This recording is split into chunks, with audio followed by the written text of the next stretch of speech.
एक जगह पे सारी प्रॉब्लम्स को बैठ के डिस्कस करना, और डिस्कशन जो है वो सबसे पहला जो स्टेप होता है किसी भी प्रॉब्लम को हल करने का, और यही यहाँ पे किया जाने की कोशिश की जा रही है।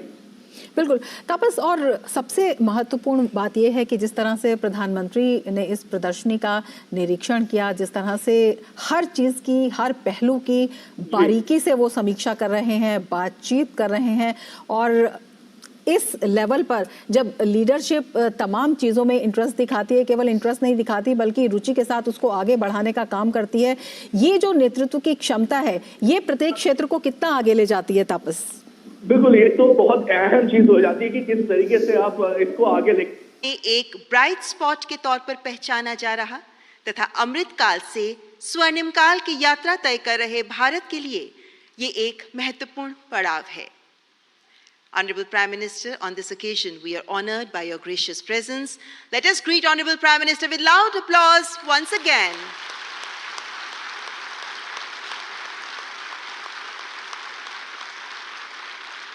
और आज के सुअवसर पर हम मंच पर आसीन विशिष्ट अतिथिगण का भी आदरपूर्वक स्वागत करते हैं। Shri Piyush Goyal, honourable minister of commerce and industry, consumer affairs and food and public distribution and textiles. Shri Nitin Gadkari, honourable minister for road transport and highways. Shri Hardeep Singh Puri, honourable minister of petroleum and natural gas, housing and urban affairs. Dr. Mahendra Nath Pandey, Honorable Minister for Heavy Industries. Shri Narayan Taturane, Honorable Minister of Micro, Small and Medium Enterprises.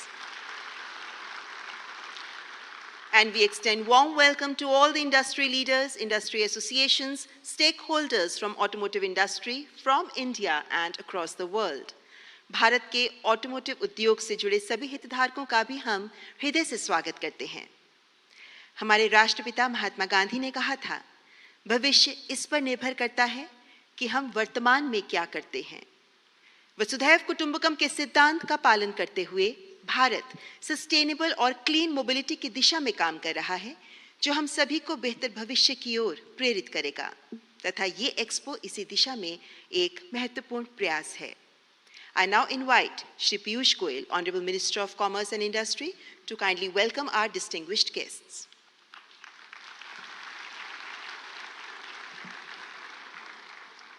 नमस्कार। भारत और विश्व के सर्वाधिक लोकप्रिय जन नेता, जिन्होंने सदैव राष्ट्र निर्माण के लिए स्वयं को समर्पित किया, विकसित भारत के प्रणेता श्रद्धेय प्रधानमंत्री श्री नरेंद्र मोदी जी, माननीय केंद्रीय मंत्री, दुनिया भर से आए मोबिलिटी क्षेत्र से जुड़े महानुभाव, भाइयों और बहनों, आज हम सब प्रधानमंत्री श्री नरेंद्र मोदी जी का स्वागत करते हैं। बहुत ही व्यस्त अपने कार्यक्रम के बीच पार्लियामेंट चल रही है, उसके बावजूद हमारे क्षेत्र का हौसला बढ़ाने के लिए, हम सबको आगे के लिए और ऊर्जा देने के लिए आपने आज के कार्यक्रम को स्वीकार किया। इसके लिए आपका कोटि कोटि धन्यवाद, साधुवाद। माननीय प्रधानमंत्री जी के निर्णायक और कुशल नेतृत्व में सबका प्रयास के मूल मंत्र पर आज हम सभी सर्वसमावेशी विकास और अमृत काल में तेजी से विकसित भारत बनाने के लिए पूरी निष्ठा और कर्तव्य भावना से आगे बढ़ रहे हैं। माननीय प्रधानमंत्री जी, आपने भारत की अर्थव्यवस्था को जिस प्रकार से पिछले 10 वर्षों में मजबूत बनाकर, एक प्रकार से फ्रैजाइल 5 इकोनॉमी, जहां पे विश्व ने भरोसा ही छोड़ दिया था भारत के ऊपर, भारत के पासपोर्ट की भी वैल्यू, हम किधर भी जाते दुनिया में तो कोई बहुत इज्जत नहीं मिलती थी। आपने 10 वर्षों में पूरी तरीके से कायाकल्प करके देश के गरीब, देश के युवा, देश की नारी शक्ति और देश के किसानों के जीवन में अमूल चूल परिवर्तन कर उन्हें सशक्त बनाया, उनको एक उज्जवल भविष्य के लिए आकांक्षी बनाया। देश कहाँ एक तरफ 10 साल पहले रोजमर्रा की समस्याओं से जूझ रहा था, आज हर भारतवासी बड़ी उमंग के साथ, बड़े उत्साह के साथ एक विकसित भारत बनाने में जुट गया है। पूरा विश्व भी आज भारत की तरफ देख रहा है, हमें एक ट्रस्टेड पार्टनर के रूप में मानता है। और आपके नेतृत्व में जिस प्रकार से G20 शिखर सम्मेलन में जो भारत मंडपम में ही हुआ, उसमें जिस प्रकार से देशवासियों ने पूरी तरीके से लगकर G20 में भारत की प्राथमिकता को देखा, उसका आनंद लिया। 60 से अधिक स्थानों पर 200 से अधिक मीटिंगें हुई, पूरे विश्व को ध्यान में आया। अब ये भारत रुकने वाला नहीं है, अब ये भारत तेज गति से आगे बढ़ने वाला भारत है। अब ये विश्व का नेतृत्व करने वाला भारत है और विश्व का नेतृत्व आपके कंधों पर आज पूरे विश्व की उम्मीदें टिकी हुई हैं कि आप विश्व का नेतृत्व करेंगे। अभी अभी आए इंटरिम बजट में आपने समाज के हर वर्ग की देखभाल की, विशेषकर इंफ्रास्ट्रक्चर पे जो कैपिटल एक्सपेंडिचर खर्च करती है सरकार, उसमें जो वृद्धि हुई है, गत वर्षों में लगभग 3 गुना वृद्धि केंद्र सरकार के इंफ्रास्ट्रक्चर स्पेंडिंग में। इस वर्ष के बजट में 11,11,111 करोड़ रुपए का निवेश मात्र केंद्र सरकार करेगी। इसके अतिरिक्त राज्य सरकारें और निजी क्षेत्र जब सभी भारत के इंफ्रास्ट्रक्चर को और मजबूत बनाने में जुटेंगे, तो मेरा मानना है कि आगे आने वाले दिनों में जो मोबिलिटी सेक्टर है, जिसके सभी महानुभाव आज एक ही मंच पर यहाँ पे उपस्थित हुए हैं, उनके लिए भी संभावनाएं असीम होंगी। आगे चल के ये क्षेत्र का विकास सुनिश्चित है। और जिस प्रकार से आज पूरी दुनिया देख रही है, नए हाईवेज हो, रोड्स हो, एयरपोर्ट्स 2 गुने हो गए, 74 से लेके 150 के करीब, पोर्ट की कैपेसिटी डबल हुई है।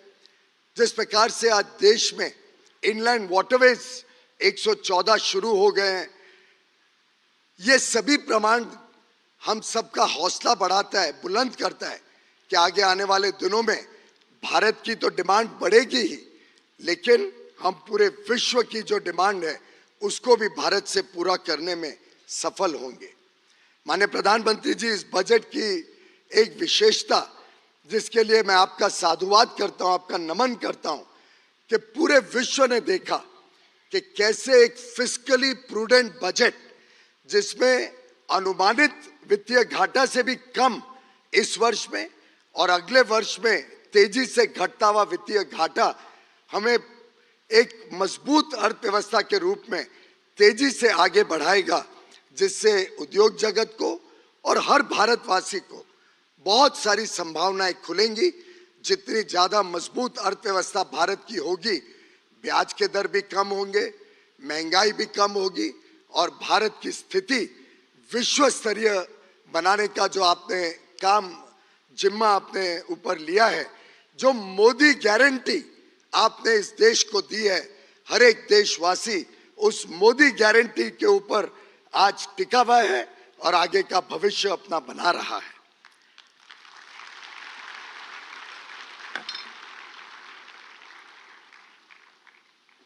मित्रों, माननीय प्रधानमंत्री जी के मन में यह स्पष्ट था कि अगर भारत को विश्व पटल पर अपनी उपलब्धियां बतानी है, विश्व पटल पर भारत की जो क्षमताएं हैं वो पहुंचानी है, तो उसके लिए हमें अच्छी व्यवस्थाएं भी चाहिए, जिसमें एग्जीबिशंस हो सके, कॉन्फ्रेंसेस हो सके। और मैं माननीय प्रधानमंत्री जी का धन्यवाद करता हूं कि भारत मंडपम और यशोभूमि दिल्ली में 2 ऐसे बड़े स्थान आपके मार्गदर्शन में, आपकी दूरदर्शी सोच के कारण, जो विजन आपने हम सबको दी कि देश में और भारत में ऐसी संस्थाएं खड़ी हों और ऐसी सुविधाएं उपलब्ध हों कि दुनिया जब आए तो टेंटों में यहाँ पे एग्जीबिशन नहीं होगा, टूटे फूटे हॉलों में एग्जीबिशन नहीं होगा। ऐसी विशाल परिस्थिति, ऐसे विशाल परासर में जो आज यहाँ उपलब्ध है, अब भारत दुनिया को दिखाता है कि हम में कितना दम है, हम क्या कर सकते हैं। और मुझे आपको बताते हुए बड़ी खुशी होती है कि आज मोबिलिटी क्षेत्र का पूरा इंडस्ट्री, हर एक इसका सेक्टर, टायर हो, टू व्हीलर हो, थ्री व्हीलर हो, फोर व्हीलर हो, कमर्शियल व्हीकल हो, सीएनजी व्हीकल, इलेक्ट्रिक व्हीकल, उसके साथ जुड़ा हुआ सॉफ्टवेयर, जो इलेक्ट्रॉनिक इंडस्ट्री बड़े मात्रा में ऑटोमोबाइल्स के साथ जुड़ती है, स्टार्टअप्स, ऐसे हर एक व्यक्ति और हर एक वो संस्था जो मोबिलिटी के साथ जुड़ी है, हर एक एसोसिएशन भारत के इतिहास में पहली बार एक मंच पर आया है और मात्र 2-2.5 महीने के मेहनत से एक इतना विशाल आज एग्जीबिशन भारत मंडपम में रखा गया है। और मुझे पूरा विश्वास है कि आगे चल के ये एक एनुअल फीचर हो जाएगा जो पूरी दुनिया जिसके लिए वेट करेगी, दुनिया प्रतीक्षा करेगी कि भारत में कब मोबिलिटी की अगली एग्जीबिशन आने जा रही है। इसी कड़ी में आगे चल के और अन्य क्षेत्रों का भी हौसला बढ़ा है। टेक्सटाइल क्षेत्र भी 26 से 29 फरवरी को यहाँ पे एक विश्व स्तरीय एग्जीबिशन और कॉन्फ्रेंस करने जा रही है, जो भारत मंडपम और यशोभूमि दोनों मिला के लगभग 22 लाख स्क्वायर फुट की एग्जीबिशन, जो माननीय प्रधानमंत्री जी की कल्पना है, स्पीड, स्किल और स्केल, उसको दर्शाते हुए ये बड़ी बड़ी एग्जीबिशंस अब विश्व को भारत का नया चित्र, नए भारत का एक झलक देने का काम कर रही हैं। मुझे पूरा विश्वास है कि अति आधुनिक टेक्नोलॉजी को लेकर सस्टेनेबल समाधानों तक यह एक्सपो भारत की इंजीनियरिंग कैपेबिलिटीज का प्रमाण विश्व के सामने रखेगी। मैं मानता हूं कि भारत जिस तेजी से एडवांस्ड एनर्जी स्टोरेज, ई मोबिलिटी और ग्रीन हाइड्रोजन टेक्नोलॉजीज के क्षेत्र में पायनियरिंग काम कर रहा है, वो विश्व में भी आज पहचाना जा रहा है। यह स्पष्ट है कि भारत 2030 तक शायद विश्व का सबसे बड़ा ईवी मार्केट के रूप में, इलेक्ट्रिक व्हीकल मार्केट के रूप में उभरेगा। मैं सभी स्टेक होल्डर्स से इस मोमेंटम का लाभ उठाने का आग्रह करता हूं, ताकि हम सब मिलकर ऑटोमोटिव लैंडस्केप को ज्यादा एफिशिएंट, सस्टेनेबल और इंक्लूसिव बना सकें। माननीय प्रधानमंत्री जी की जो दूरदर्शी सोच है, जो उनका विजन है, भारत के मोबिलिटी इकोसिस्टम में क्रांतिकारी परिवर्तन की आधारशिला का, ये एक कनेक्टेड भारत, एक कन्वीनियंट और कंजेशन फ्री ट्रैवल देने वाला देश, clean and cutting edge technology से शोभित, हम सबको टर्बो चार्ज कर रहा है। और हम सब आपको आश्वस्त कराना चाहते हैं माननीय प्रधानमंत्री जी कि जो आपने हमें दिशा निर्देश दिया है, जो मार्गदर्शन दिया है, हम उसको हकीकत में बुनने के लिए कोई कसर नहीं छोड़ेंगे। हम सब आपके साथ हैं और आपके मार्गदर्शन में विकसित भारत 2047 के लिए हम सब कर्तव्य भावना से पूरा प्रयास करेंगे। मैं पुनः हम सब की तरफ से और 140 करोड़ देशवासियों की ओर से आपका कोटि कोटि धन्यवाद और साधुवाद करता हूं। बहुत बहुत धन्यवाद।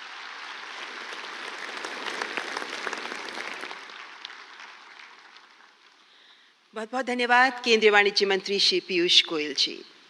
मान्यवर, भारत मोबिलिटी ग्लोबल एक्सपो 2024 का आयोजन ऐसे समय में किया जा रहा है जब भारत का मोबिलिटी सेक्टर एक बड़े परिवर्तन के शिखर पर है। इसका परिदृश्य तेजी से बदल रहा है। It's becoming bigger and greener. इस एक्सपो के पीछे की अवधारणा क्या है? एक फिल्म के माध्यम से इस अवधारणा को आपके समक्ष रखना चाहेंगे। Let's watch this short film. Since the dawn of civilization, economies have witnessed growth on wheels.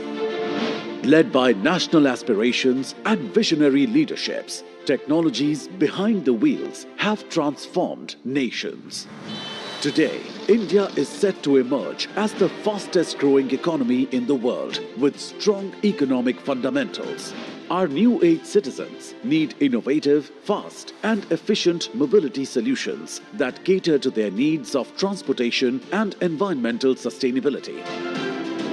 Our Honorable Prime Minister Shri Narendra Modi's Atmanirbhar Bharat vision is driving technology-led advancements through proactive government initiatives, policies and R&D interventions in redefining the future of mobility landscape.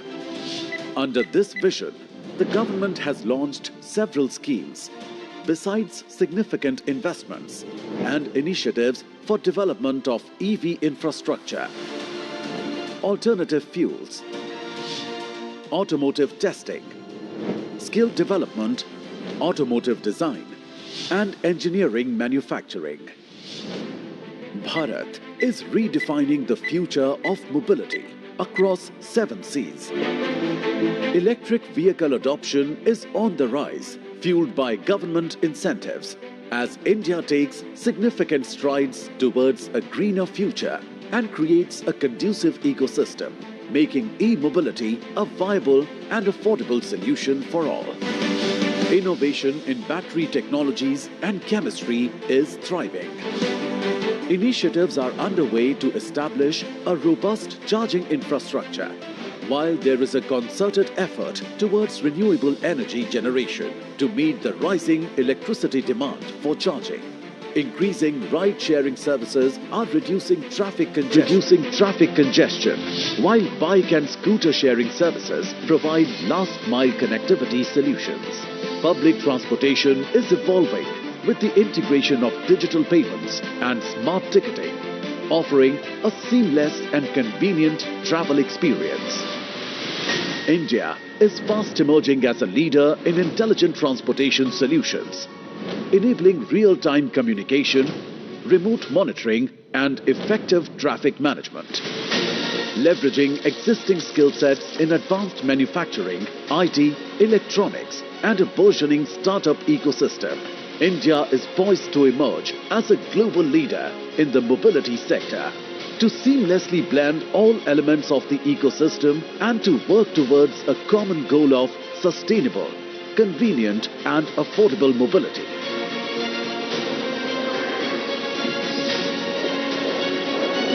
We proudly present the Bharat Mobility Global Expo 2024. The future of mobility is here.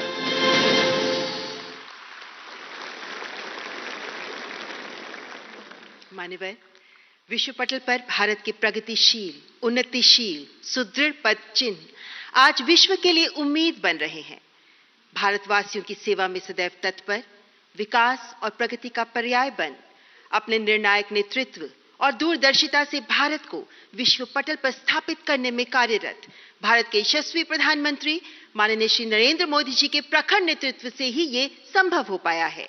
Ladies and gentlemen, and I humbly request Honorable Prime Minister of India, Shri Narendra Modi ji, to address the august gathering.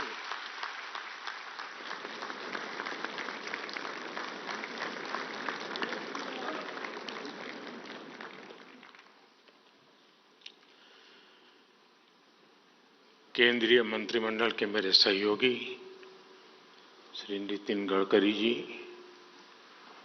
Narayan Rane ji, Piyush Goyal ji, Hardeep Singh Puri ji, Mahendra Nath Pandey ji, industry के सभी दिग्गज, अन्य महानुभाव, देवी और सज्जनों, अभी मैं पीयूष जी को सुन रहा था। वो कह रहे थे कि आप आए तो हमारा हौसला बढ़ जाता है, लेकिन मैं देख रहा तो यहां तो सारे हॉर्स पावर लोग वाले बैठे हैं।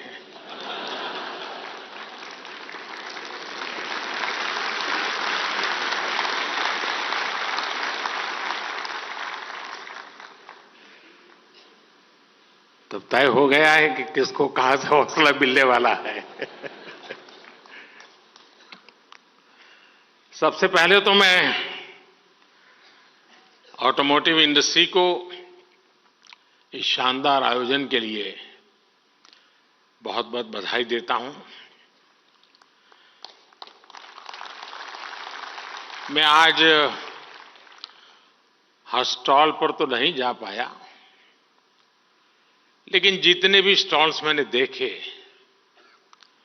वो बहुत ही प्रभावित करने वाले थे। हमारे देश में ये सब हो रहा है, देखते हैं तो और आनंद हो जाता है। मैंने तो कभी गाड़ी खरीदी नहीं है, इसलिए मुझे कोई अनुभव नहीं है, क्योंकि मैंने कभी साइकिल भी नहीं खरीदी है। मैं दिल्ली के लोगों को भी कहूंगा कि इस एक्सपो को आकर जरूर देखें। ये आयोजन मोबिलिटी कम्युनिटी और पूरी सप्लाई चेन को एक मंच पे लाया है। मैं आप सभी का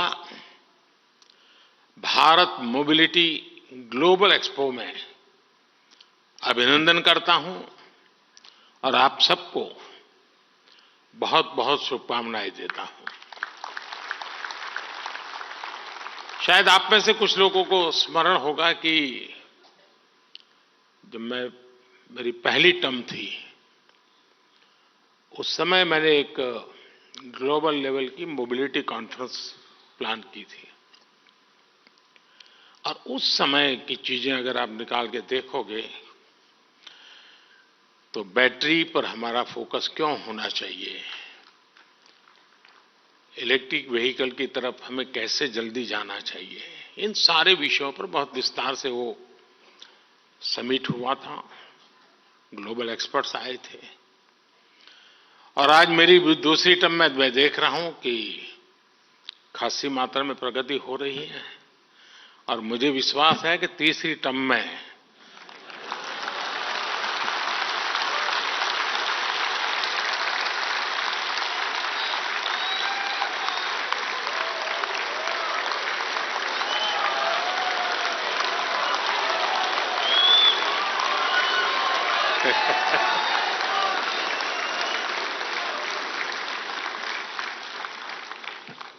चलिए, समझदार को इशारा काफी होता है। और आप लोग तो मोबिलिटी की दुनिया है, तो ये इशारा देश में जल्दी से पहुंचेगा।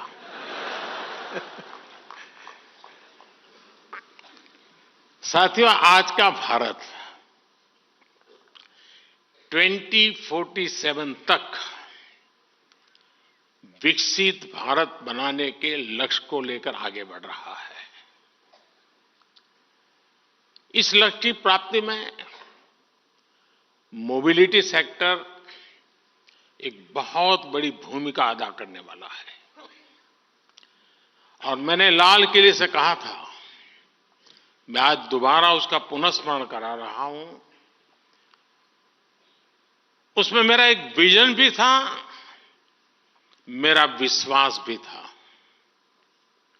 और वो विश्वास मेरा अपना नहीं था, 140 करोड़ देशवासियों का सामर्थ्य के कारण वो विश्वास शब्दों में प्रकट हुआ था।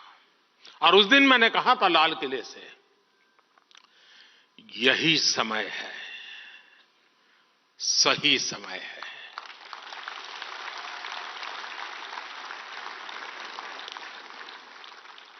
ये मंत्र आपके सेक्टर पर बिल्कुल फिट बैठता है। एक प्रकार से India is on the move and is moving fast. Bharat के मोबिलिटी सेक्टर के लिए एक तरह से गोल्डन पीरियड का प्रारंभ है। आज भारत की अर्थव्यवस्था का तेजी से विस्तार हो रहा है।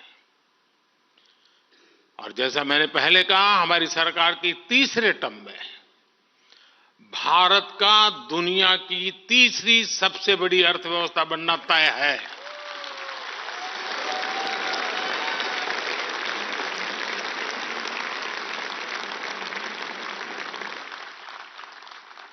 हमारी सरकार के प्रयासों से पिछले 10 वर्षों में करीब 25 करोड़ लोग गरीबी से बाहर निकले हैं।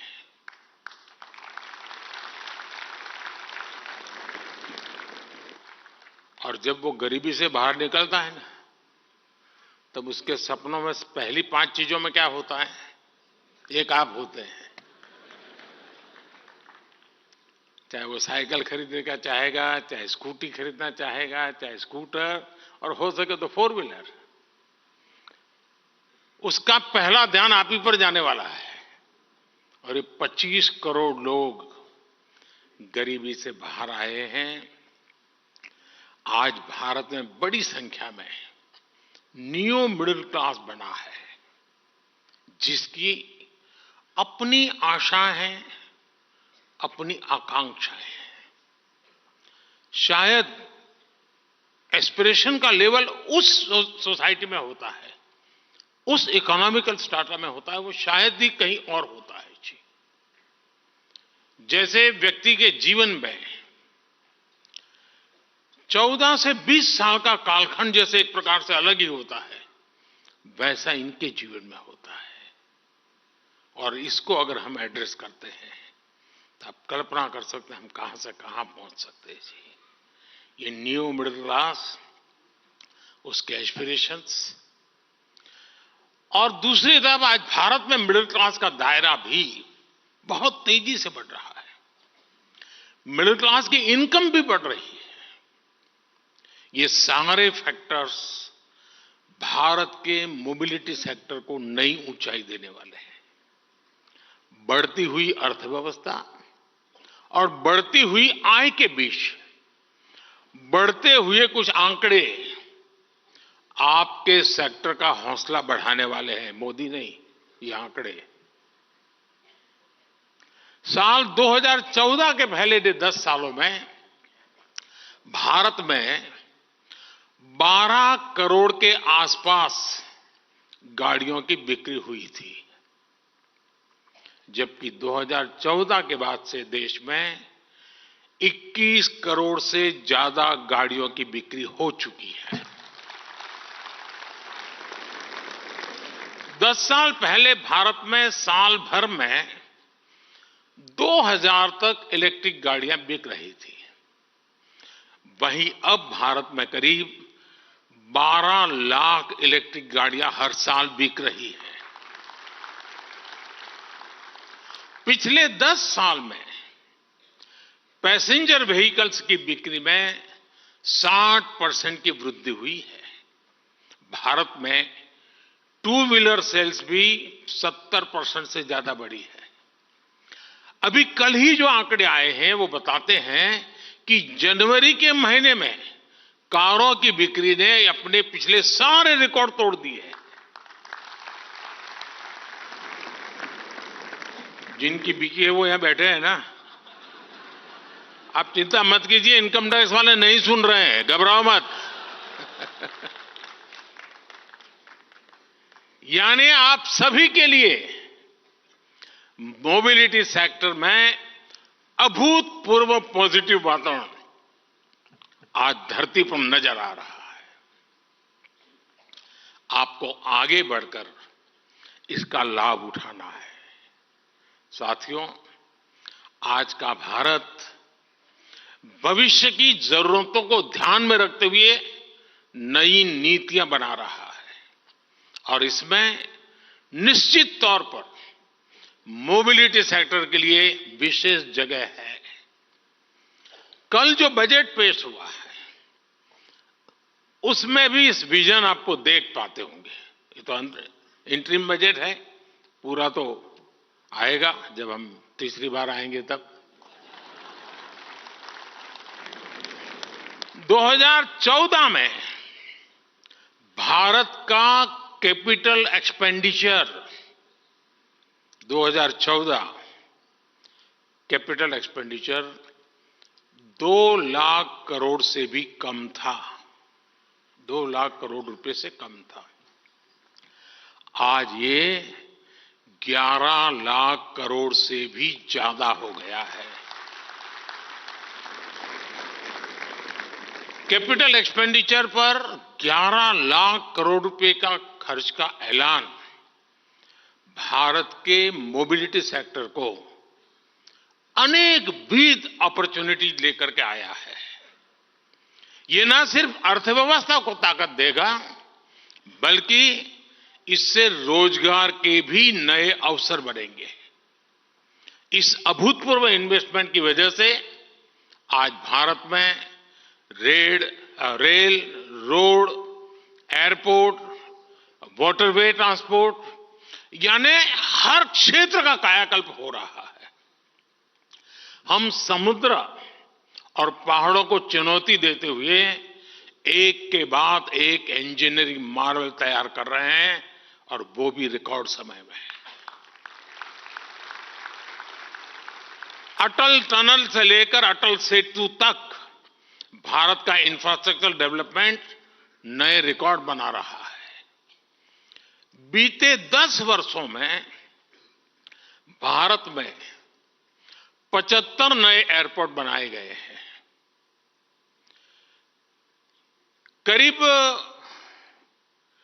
4 लाख किलोमीटर ग्रामीण सड़कों का निर्माण हुआ है। 90,000 किलोमीटर नेशनल हाईवे बने हैं। 3500 किलोमीटर के हाई स्पीड कॉरिडोर विकसित किए गए हैं। 15 नए शहरों में मेट्रो रेल और 25,000 किलोमीटर के रेल रूट्स का निर्माण हुआ है। इस बार के बजट में 40,000 रेल कोचेज को वंदे भारत ट्रेन के डिब्बों जैसा आधुनिक बनाने का ऐलान किया गया है। ये 40,000 कोच सामान्य रेलगाड़ियों में लगाए जाएंगे। इससे भारतीय रेलवे की तस्वीर बदलने वाला तय है। साथियों, हमारी सरकार की इस स्पीड और स्केल ने भारत में मोबिलिटी की परिभाषा को भी बदल दिया है। हमारी सरकार का जोर रहा है कि प्रोजेक्ट समय पर पूरे हों, अटके नहीं, भटके नहीं, लटके नहीं। ट्रांसपोर्टेशन को आसान बनाने के लिए, लॉजिस्टिक्स से जुड़ी चुनौतियों कम करने के लिए भी हमारी सरकार ने ऐतिहासिक बदलाव किए। पीएम गति शक्ति नेशनल मास्टर प्लान के तहत आज देश में इंटीग्रेटेड ट्रांसपोर्ट को बढ़ावा दिया जा रहा है। एयरक्राफ्ट और शिप लीजिंग के लिए गिफ्ट सिटी रेगुलेटरी फ्रेमवर्क बनाया गया है। लॉजिस्टिक्स चेन को आधुनिक बनाने के लिए सरकार ने नेशनल लॉजिस्टिक्स पॉलिसी बनाई है। सामान की ढुलाई में समय कम लगे, पैसा कम लगे, इसके लिए डेडिकेटेड फ्रेट कॉरिडोर विकसित किए गए हैं। कल बजट में जिन 3 रेलवे इकोनॉमिक कॉरिडोर्स की घोषणा की गई है, वो भी भारत में ईज ऑफ ट्रांसपोर्टेशन को बढ़ाने का एक काम करेंगे। साथियों, आज भारत में नेशनल हाईवेज और आधुनिक एक्सप्रेसवे के निर्माण के जरिए कनेक्टिविटी को निरंतर मजबूत किया जा रहा है। जीएसटी ने न सिर्फ सामानों की आवाजाही को तेज किया है, बल्कि राज्यों के बॉर्डर्स पर जो चेकपोस्ट होते थे, उन्हें भी खत्म किया है। फास्ट ट्रैक टेक्नोलॉजी भी इंडस्ट्री के ईंधन और समय दोनों की बचत करा रही है। एक स्टडी के मुताबिक फास्ट ट्रैक से अर्थव्यवस्था को हर साल 40,000 करोड़ रुपए का फायदा हो रहा है।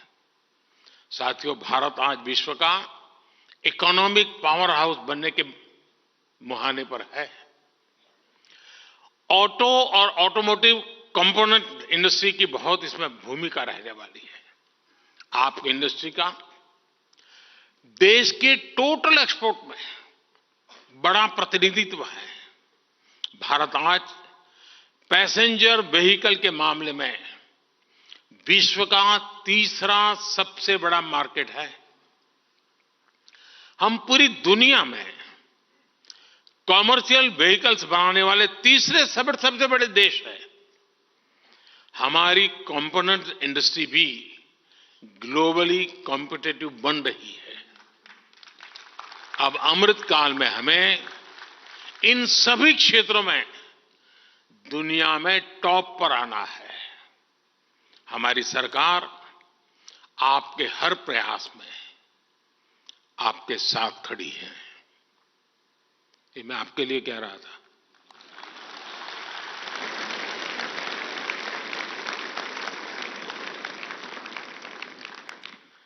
आपकी इंडस्ट्री के लिए सरकार ने 25,000 करोड़ रुपए से ज्यादा की प्रोडक्शन लिंक इंसेंटिव स्कीम बनाई है।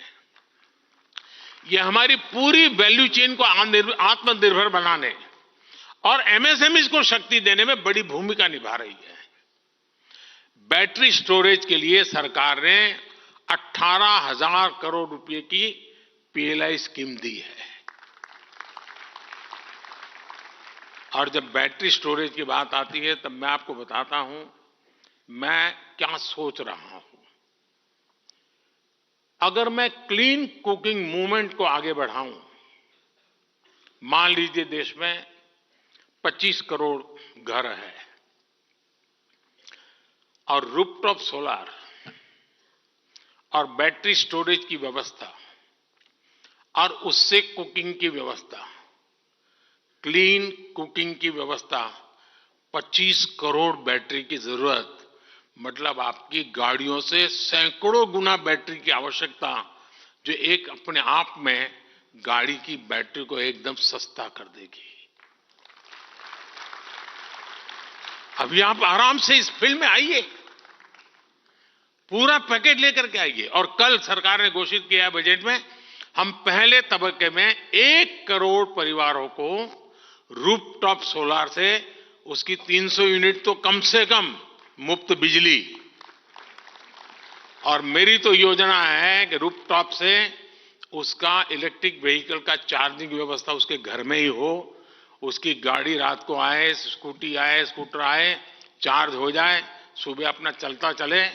यानी एक प्रकार से डिसेंट्रलाइज व्यवस्था पूरी तरह रूफटॉप सोलर सिस्टम के साथ जोड़ने की कल्पना है। ये सारी चीजें आपके भविष्य की योजनाओं के में दिमाग में रख करके प्लान कीजिए, मैं आपके साथ हूं।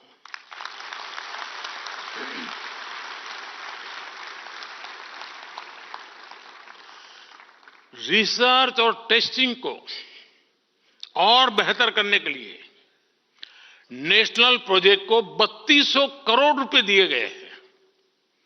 नेशनल इलेक्ट्रिक मोबिलिटी मिशन की मदद में भारत में इलेक्ट्रिक व्हीकल्स के निर्माण को नई गति मिली है। ईवी की डिमांड को बढ़ावा देने के लिए सरकार ने करीब 10,000 करोड़ रुपए का निवेश किया है। हमारी सरकार की फेम स्कीम भी बहुत सफल रही है। इस स्कीम के तहत आज राजधानी दिल्ली समेत कई शहरों में हजारों इलेक्ट्रिक बसें चलनी शुरू हुई है। सरकार ईवी चार्जिंग स्टेशन बनाने के लिए भी सब्सिडी दे रही है। साथियों, रिसर्च और इनोवेशन को प्रोत्साहित करने के लिए कल के बजट में, जैसा मैंने कहा, 1 लाख करोड़ रुपए 1 लाख करोड़ रुपए की फंड की घोषणा की है। स्टार्टअप्स को मिल रही टैक्स छूट को और विस्तार देने का भी निर्णय कर लिया है। इन फैसलों से भी मोबिलिटी सेक्टर में नई संभावनाएं पैदा होगी। ईवीज के सामने आज सबसे बड़ी चुनौती उसकी कॉस्ट और बैटरीज की है। इस फंड का इस्तेमाल इस क्षेत्र में रिसर्च के लिए हो सकता है। हमारी रूफटॉप सोलर स्कीम में भी ईवी मैन्युफैक्चरिंग से जुड़ा कंपोनेंट है, जिससे ऑटो सेक्टर को भी मदद मिलेगी। जब सोलर रूफटॉप की संख्या बढ़ेगी तो स्वाभाविक है कि बड़ी संख्या में बैटरीज की भी जरूरत होगी। आपके लिए इस सेक्टर में भी विकास की बहुत बड़ी संभावनाएं हैं। और मैं तो एक और बात कहूंगा, क्यों नहीं हमारी इंडस्ट्री ऐसी रिसर्च करती जिसमें भारत में मौजूद रॉ मटेरियल से ही नई तरीके की बैटरी बनाई जाए, क्योंकि दुनिया को चिंता है कि ये रॉ मटेरियल कितने लंबे अरसे तक चलेगा और तब क्या होगा। हम अभी से क्यों ना ऑल्टरनेट ले। मैं समझता हूं कि देश दे सकता है, काफी लोग सोडियम पे काम कर भी रहे हैं, और सिर्फ बैटरी ही नहीं, ऑटो सेक्टर को ग्रीन हाइड्रोजन और इथेनॉल के क्षेत्र में भी नई रिसर्च को बढ़ावा देना चाहिए। हमारे स्टार्टअप्स ने ड्रोन सेक्टर को भारत में नई उड़ान दी है।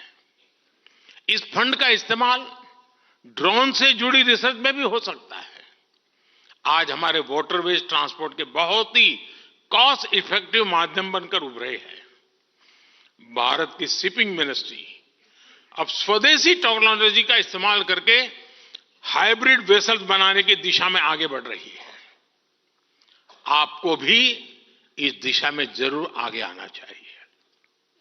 साथियों, आज इंडस्ट्री के आप सभी दिग्गजों के बीच, मार्केट की इतनी सारी चर्चाओं के बीच, मैं एक मानवीय पहलू की तरफ भी आपका ध्यान दिलाना चाहता हूं। हमारे लाखों ड्राइवर साथी इस मोबिलिटी सेक्टर का एक बहुत बड़ा हिस्सा है। जो ट्रक चलाते हैं, जो टैक्सी चलाते हैं, वो ड्राइवर हमारी सामाजिक और आर्थिक व्यवस्था का एक अभिन्न हिस्सा है। अक्सर ये ड्राइवर्स घंटों घंटों लगातार ट्रक चलाते हैं, और मालिक भी क्या, समय पर क्यों नहीं आया, वहीं से शुरू करता है, कहां रुक गया था। इनके पास आराम का समय नहीं होता। ऐसी मुश्किल परिस्थितियों में कई बार ये लोग सड़क हादसों का भी शिकार हो जाते हैं। ट्रक ड्राइवर्स की इस चिंता, उनके परिवार की इस चिंता को भी हमारी सरकार भली भांति समझती है। मुझे आपको ये बताते हुए खुशी है कि ड्राइवर्स को बीच सफर में आराम देने के लिए केंद्र सरकार ने एक नई योजना पर काम शुरू किया है। इस योजना के तहत सभी नेशनल हाईवेज पर ड्राइवरों के लिए नई सुविधा वाले आधुनिक भवनों का निर्माण होगा। इन भवनों में ड्राइवरों के लिए भोजन, पीने के साफ पानी, शौचालय, पार्किंग और आराम करने की पूरी व्यवस्था होगी। सरकार की तैयारी इस योजना के पहले चरण में देश भर में ऐसे 1000 भवन बनाने से शुरुआत करने की है।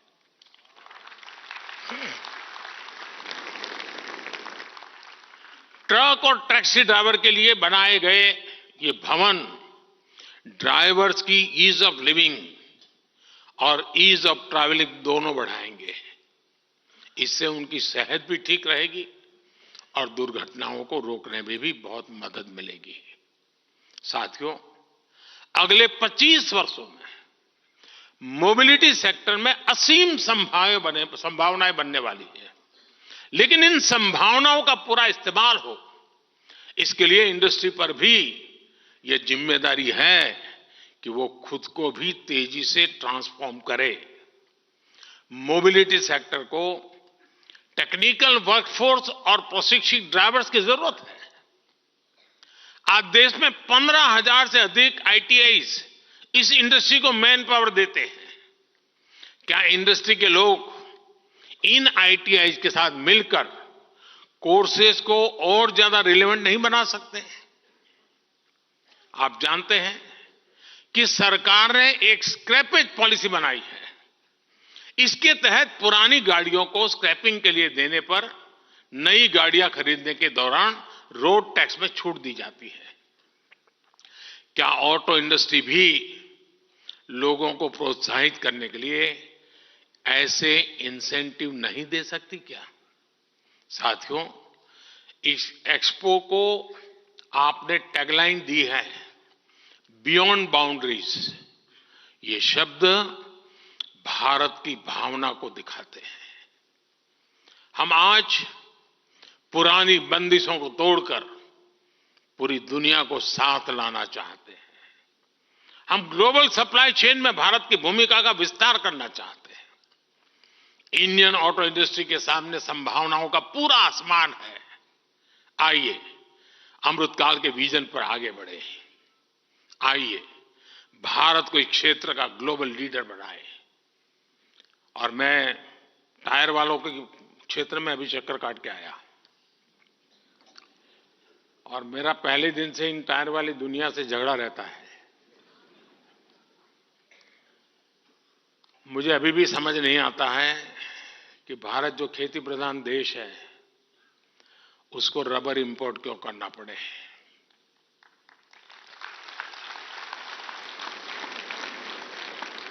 क्या टायर इंडस्ट्री का जो एसोसिएशन है वे मिलकर के किसानों के साथ बैठ करके जो भी टेक्नोलॉजिकल इंटरवेंशन कर रहे हैं, जो भी उनको गाइडेंस देना है और जो उनको एश्योर्ड मार्केट देना है, मैं पक्का मानता हूं हिंदुस्तान का किसान आपकी रबर की आवश्यकता पूरी कर सकता है।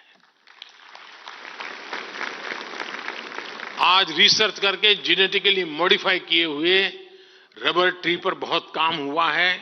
भारत में अभी उसका इतना इस्तेमाल नहीं कर रहे हैं। मैं टायर बनाने वालों से आग्रह करूंगा, रबर इंडस्ट्री के साथ जुड़े हुए जो इंडस्ट्री है उनसे आग्रह करूंगा कि जरा किसानों के साथ जुड़िए तो सही। हम इंटीग्रेटेड, कॉम्प्रिहेंसिव, होलिस्टिक अप्रोच के साथ आगे बढ़े जी। हम टुकड़ों में ना सोचे। रबर बाहर से मिल जाता है, चलो यार अपन बनाएंगे, दौड़ाएंगे। अरे कभी ये भी तो सोचे कि मेरा किसान मजबूत होगा तो मेरा देश में 4 गाड़ी और खरीदेगा।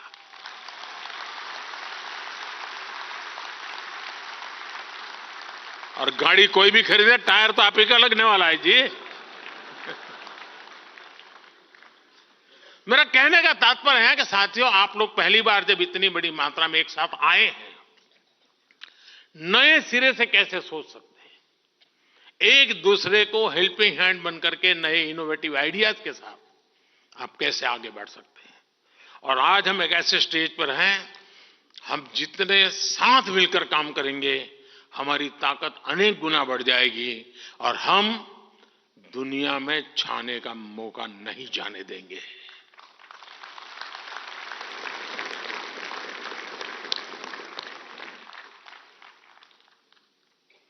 साथियों, डिजाइनिंग के क्षेत्र में भी आज दुनिया में जितने भी बड़े बड़े क्षेत्र हैं, शायद ही कोई ऐसा होगा जिसकी रिसर्च लैब हिंदुस्तान में ना हो। भारत के पास एक टैलेंट है, डिजाइनिंग की टैलेंट है। अब हमें हमारे लोगों के दिमाग से निकली हुई डिजाइन लेकर के आना चाहिए। दुनिया को लगे यार गाड़ी तो हिंदुस्तान की चाहिए, आवाज वो उठनी चाहिए।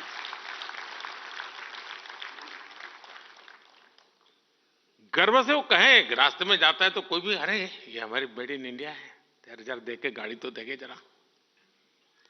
मैं मानता हूं ये मिजाज पैदा करना चाहिए। और अगर आपका आप पर भरोसा होगा ना तो दुनिया आप पर भरोसा करेगी। मैं जब दुनिया के सामने योग की बात लेकर के गया था, यूएन में मैंने योग की बात कही थी, तो मैं वापस हिंदुस्तान आया तो मुझे कई लोग कह रहे थे, क्या मोदी जी यूएन में पहला भाषण करने गए और आप ये करके आए। लेकिन आज पूरी दुनिया नाक पकड़ करके बैठ गई है।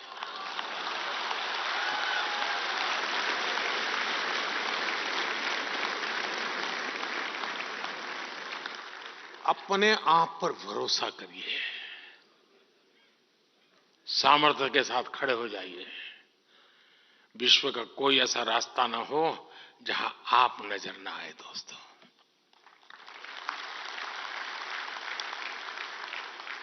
जहां से नजरें तुम्हारी गुजरे वहां पे तुम्हें गाड़ी तुम्हारी नजर आए।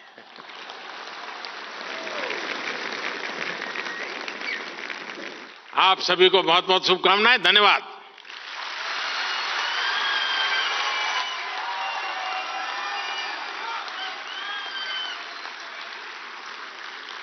बहुत बहुत धन्यवाद माननीय प्रधानमंत्री जी, आपके उत्प्रेरक उद्बोधन के